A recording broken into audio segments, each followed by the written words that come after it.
बड़ी समस्या रहती है कि हर अभिभावक अपने बच्चों की शादी को लेकर चिंतित रहते हैं। बच्चों की उम्र निकलती जा रही है, किसी को लड़का नहीं मिल रहा है तो किसी को लड़की उपलब्ध नहीं हो रही है। तो इससे निजात दिलाने के लिए हमें क्या करना चाहिए? देखिए, ये आपने बहुत ही अच्छा प्रश्न पूछा है जन कल्याण के लिए। ये समस्या बड़ी होती है, मेरे पास भी बहुत सारे केसेस ऐसे आते हैं। अगर किसी को ऐसी समस्या आ रही है शादी से रिलेटेड, विवाह से रिलेटेड, इसमें कई तरह की दिक्कत होती है कि जी हमने फोटो दिखाया, फोटो ही रिजेक्ट हो गया, आए देखकर एकदम रिजेक्ट हो गया जी, रिश्ते बहुत आते हैं कन्वर्ट नहीं होते। ऐसी स्थिति में घर की नॉर्थ नॉर्थ वेस्ट डायरेक्शन, जो नॉर्थ और नॉर्थ वेस्ट के बीच में पाई जाती है, उसको देखना है वहां कोई टॉयलेट तो नहीं आ रहा है, वो दिशा दूषित तो नहीं है। साथ ही ये शुक्र ग्रह से प्रेरित होती है, शुक्र ग्रह से प्रेरित होती है।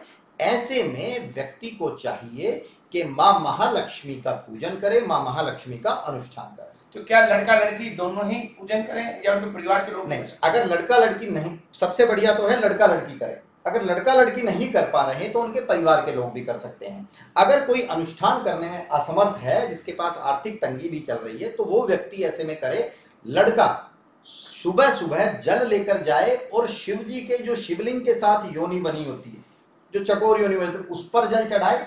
और लड़की जिसकी शादी नहीं हो रही, वो सुबह सुबह जाए प्रतिदिन और शिव जी के शिवलिंग पर जल चढ़ाए, तो ये समस्या जरूर सोल्व होगी।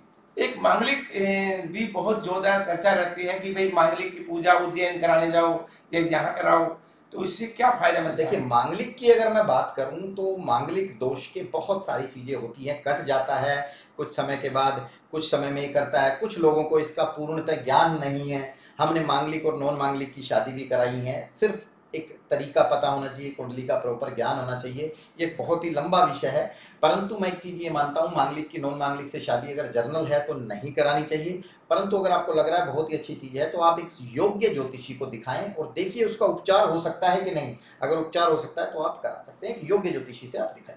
आपका समय लिया गुरु जी, बहुत बहुत प्रणाम।